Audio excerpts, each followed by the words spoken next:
Okay, alright. Y'all thought it was gone. E-Bomb's World Revolution is back.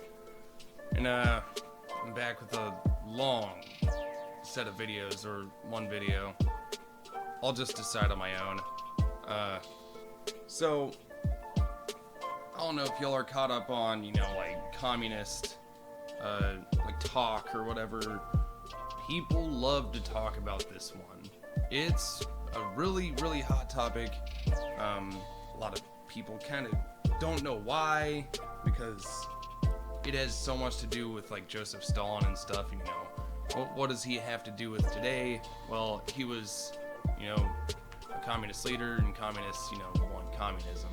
And people talk about Stalin when communism is brought up, and, they like to point to Stalin and, they'll say he's the reason, or, leaders like him are the reason why communism doesn't work, and, it'll always lead to someone like him.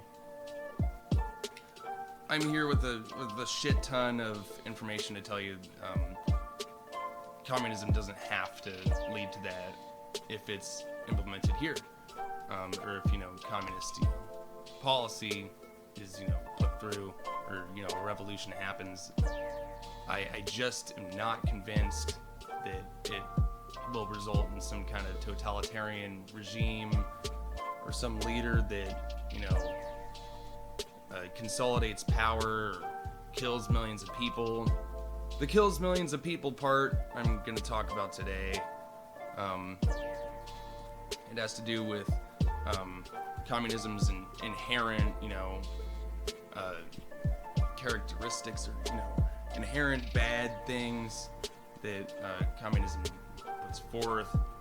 Does it inherently kill millions of people post-revolution? Because of course a revolution, lots of people die.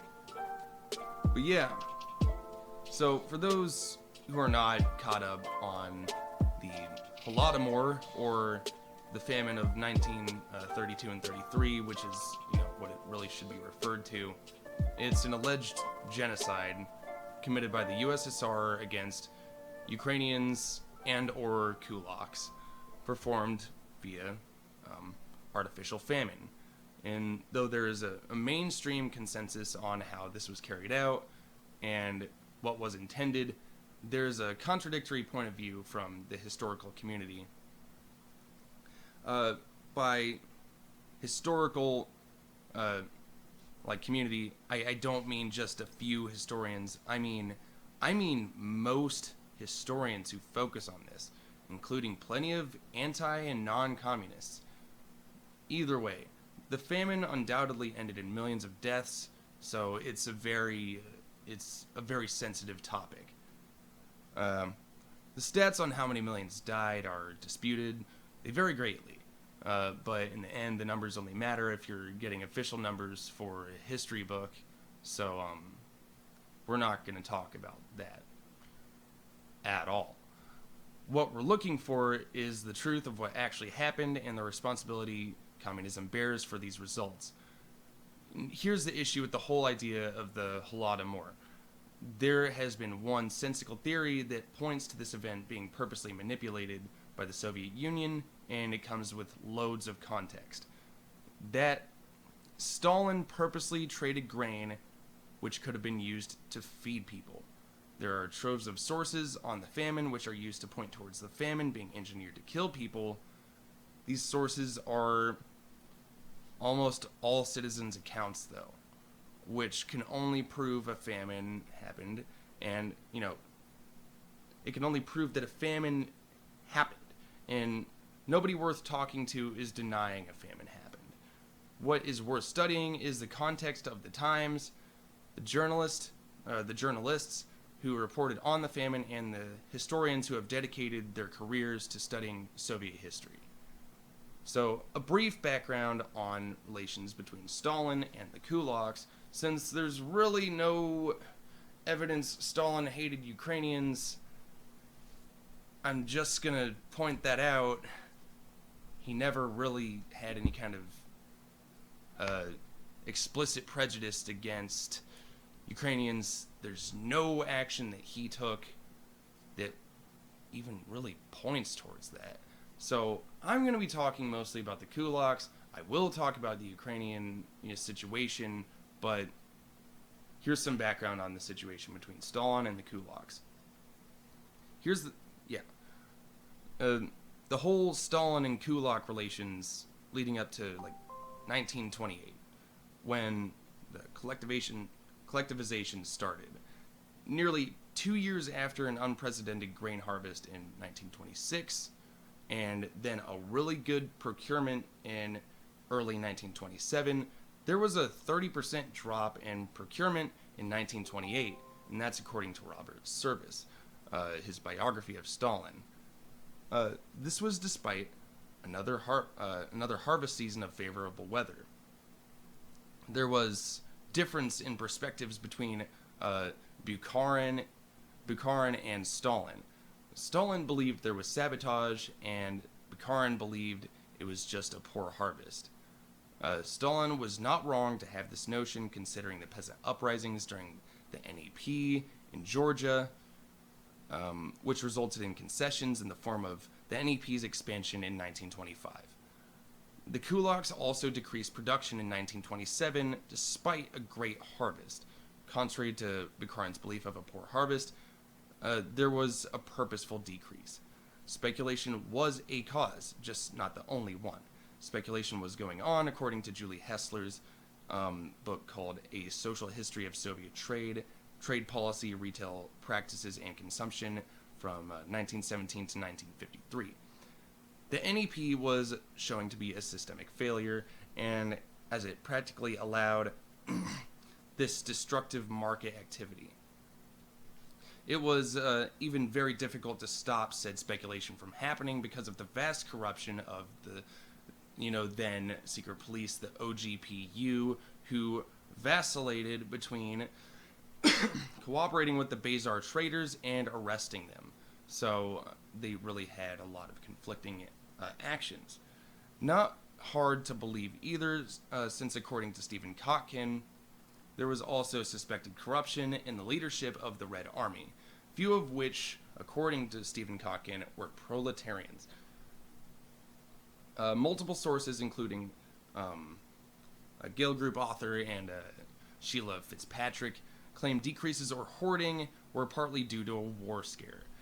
Depending on how much of the grain was held back because of this, which one can't really predict because all one can prove is there was a massive amount of grain being held back, it could have just been a major misunderstanding. So if an analyst or a reader didn't consider a war scare's consequences or only thought of the ongoing speculation, it could easily and even justly be interpreted as a greedy collective action. It could very well be the reason there was such a distrust or contempt for kulaks by Stalin in 1932. There's no being completely sure, but one has to think. Either way, it's not like Stalin always had this feeling towards kulaks. He supported the NEP until 1926, according to R.W. Davies, and he very much wanted to hear what the peasants had to say for a while. He wanted to find out where he needed to be corrected. Somewhere during 1927, his opinion changed. And this is a quote from Stalin. Here I must pass on to the question of our writers, our correspondents. I think that we have arrived at the period when the worker correspondence and the village correspondence can become one of the principal instruments for correcting our constructive work in the countryside, for exposing our defects, and consequently for correcting and improving the work of the Soviets. Perhaps we do not all realize this, but it is clear to me that it is precisely from this end that the improvement of our work must begin. These people, the bulk of whom are impressionable, who are fired by the love of truth, who desire to expose and correct our shortcomings at all costs, people who are not afraid of bullets. It is these people who, in my opinion, should become one of the principal instruments for exposing our defects and correcting our party and Soviet constructive work in the localities. All right, that's a mouthful.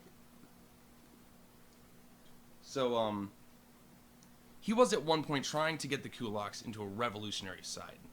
They just didn't seem to like how things went once things became collectivized. I don't think they realized socialism in such an underdeveloped country would lead to their unprecedented lavish lifestyle being taken. They had a predictable reaction to their individual conditions worsening, especially since they were doing so much better than during the times of the Tsar just a decade ago. The fact that they would not give up this excess food seemed to make Stalin pretty frustrated. So that's the background on the situation. I'm gonna get into. This just seems like a huge change in the subject, but I'm gonna get into some more background in the situation, some more just context. I'm gonna get into the direct Nazi infiltration in the United States media because I believe it has very much affected the United States' opinion of the subject, if not a lot of the world, considering our influence. So there's a huge problem anybody will run into when studying the famine. There was a massive amount of bias in the news world, or the American news in the 30s. It was the era of yellow journalism. A journalist, Thomas Walker, is among one of the most notable journalists to report on the issue, but was also known for sensationalist stories. According to Martin A. Lee, the founder of Fairness and Accuracy in Reporting, ironically, Walker, in his articles, claimed to have visited the Ukraine and taken photographic accounts of the famine. It turns out that the train Walker rode didn't come within 100 miles of the Ukraine, or maybe even a few hundred miles. He gave pictures that were from other events, such as World War I and the Russian famine of 1921 and 22, to depict the 1932 and 33 famine. He confessed later on his reporting was fraudulent, so no one else really has to say anything, but the investigative writer who figured this out is a contemporaneous source on the issue, James Casey. He wrote in opposition to Hearst publications and against Walker's claims, being one of the first to claim Walker's given pictures were phonies. Walker was just one of many journalists participating in a reporting war against the USSR. If, it should be called that, because of what I'm about to tell you.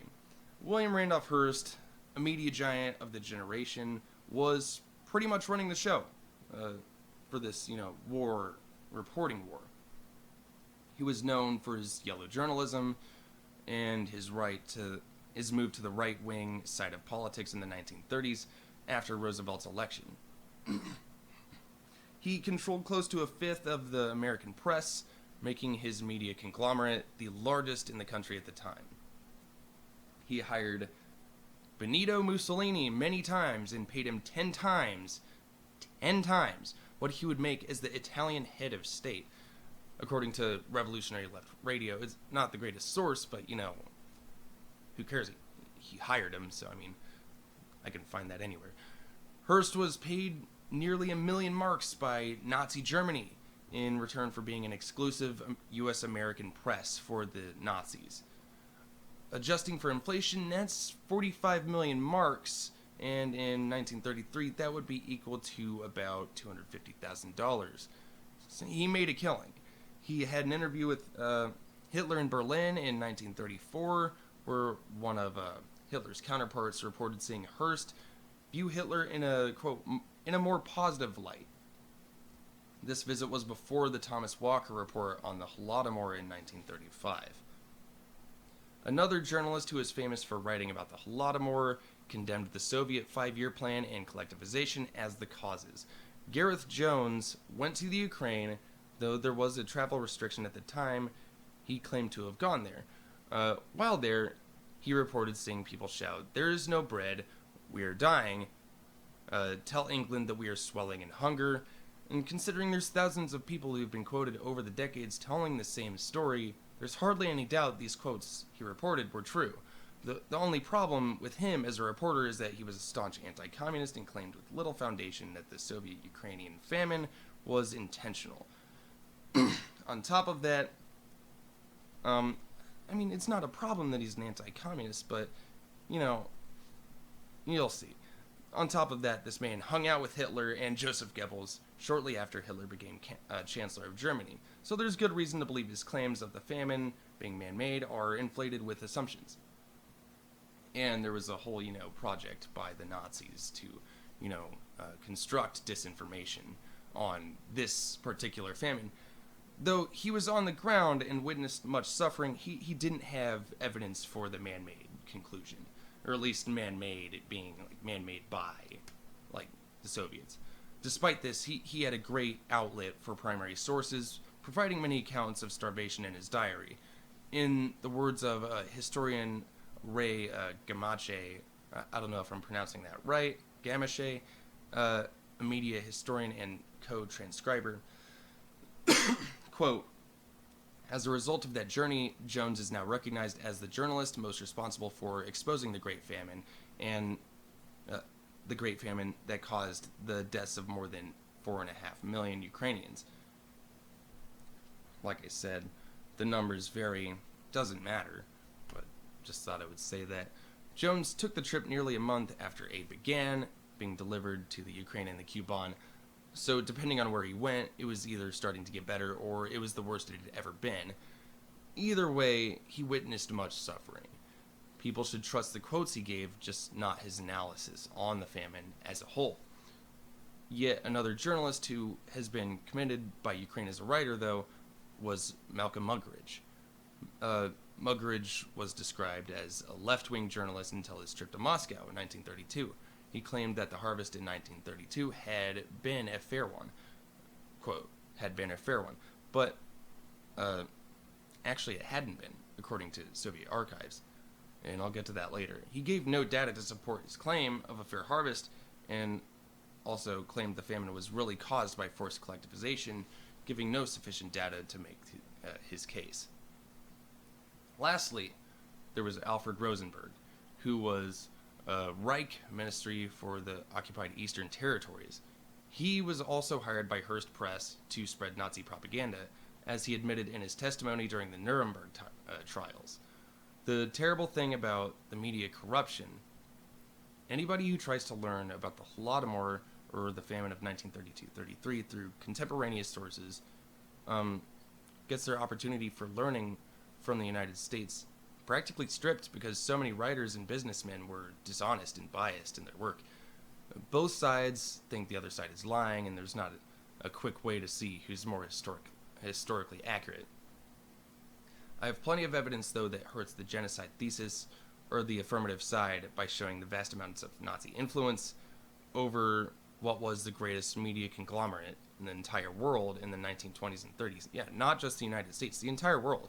And an admission from Alfred Rosenberg in his Nuremberg testimony. So, yeah, he wrote original articles for Hearst Press. It's ridiculous.